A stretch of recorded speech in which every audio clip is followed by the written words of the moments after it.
এই ওয়েবসাইটটি কিন্তু বাংলাদেশ থেকে ব্যান্ড করা, এটা কিন্তু বাংলাদেশ থেকে ইউজ করা যায় না। সো আজকে ভিপিএন ছাড়া এটা ইউজ করে দেখাবো, এবং যে কোনো ওয়েবসাইট আপনারা ভিপিএন ছাড়া ইউজ করতে পারবেন।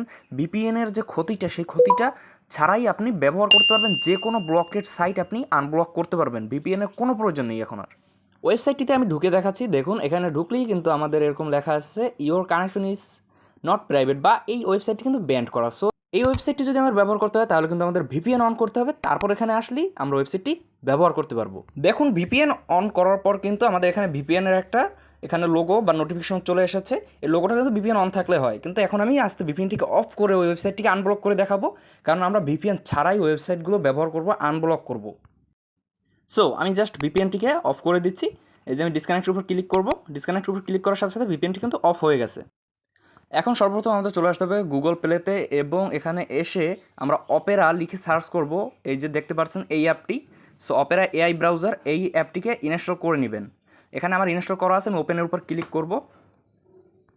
ওপেনের উপর ক্লিক করার পর এখানে দেখতে পারবেন যে আমাদের ব্রাউজারটা ইনস্টল হচ্ছে। সো এখানে ইনস্টল হয়ে গেল। ইনস্টল হওয়ার পর আমরা একটু নিচে চলে আসব। নিচে আসার পর এখানে দেখতে পাচ্ছেন নেক্সটের উপর ক্লিক করব। নেক্সটের উপর ক্লিক করার পর আপনি যদি ডিফল্ট ব্রাউজার হিসেবে অপেরাকে সেট করতে চান, এখানে সেটে অ্যাস অপেরা ডিফল্ট এটার উপর ক্লিক করলে হবে, বা স্কিপের উপর ক্লিক করে এটা বাদ দিয়ে দিন। এরপর এখানে আপনি জাস্ট এই অ্যালাউ অপশনের উপর ক্লিক করে দিবেন। এখন যতই অপশন আসুক অ্যালাউ অপশনের উপর ক্লিক করে দিবেন। আমি অ্যালাউ উপর ক্লিক করে দিলাম। অ্যালাউর উপর ক্লিক করার পর আমাদের কিন্তু ব্রাউজারটি ওপেন হয়েছে। এবার আমাদের এখানে একটা ওয়ালপেপার সেট করতে বলতেছে। সো আমি এখানে একটা ওয়ালপেপার সেট করে দিচ্ছি। আমার এটা পছন্দ, এটার উপর ক্লিক করে আমি জাস্ট ডানের উপর ক্লিক করার সাথে সাথে কিন্তু আমাদের ওয়ালপেপারটা সেট আপ হয়ে গেছে। এবার আমরা কী করবো, সেই ওয়েবসাইটে আবার যাব। সো এখানে আমরা জাস্ট ওয়েবসাইটটি সার্চ বারে টাইপ করব কিউরা। সো আমরা ওয়েবসাইটের উপর ক্লিক করে ঢুকবো। ওয়েবসাইটের উপর ক্লিক করে ঢোকার পর দেখতে পাচ্ছি এখনও কিন্তু ব্যান্ড ছাড়েনি, আর আমার কিন্তু ভিপিএন অফ করা, ওই উপরে কিন্তু কোনো ভিপিএনের আইকন নেই। দেখতে পাচ্ছেন ভিপিএনের কিন্তু কোনো আইকন নেই। এবার আমরা বিনা ভিপিএন ইউজ করে এটাকে আনব্লক করব। আপনাদের সামনেই যে কোনো ওয়েবসাইট আনব্লক করতে পারবেন। করার জন্য এখানে প্রোফাইল আইকনের উপর ক্লিক করে দিবেন, নিচে প্রোফাইল আইকন থাকবে সেটার উপর ক্লিক করে দিবেন। এটার উপর ক্লিক করার পর আপনি এখানে দেখুন ভিপিএন নামের একটা অপশন আছে, এটার উপর ক্লিক করে দিবেন। এটার উপর ক্লিক করার পর এখানে গট ইটের উপর ক্লিক করে দিন।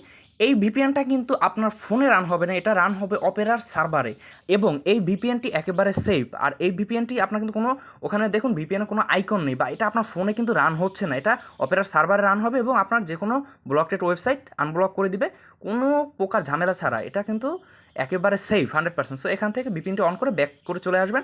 আসার পর এখানে রিলোডের উপর ক্লিক করুন, দেখুন ওয়েবসাইটটি ওপেন হয়ে যাবে। এই দেখুন আমি রিলোডের উপর ক্লিক করার সাথে সাথে একটু সময়, প্রথম দিকে একটু সময় একটু টাইম নিচ্ছে। সো এই দেখুন আমাদের কিন্তু ওয়েবসাইটটি ওপেন হয়ে গেছে, এবং কোনো ভিপিএনের প্রয়োজন পড়েনি। উপরে দেখুন কোনো ভিপিএন আইকনই নেই।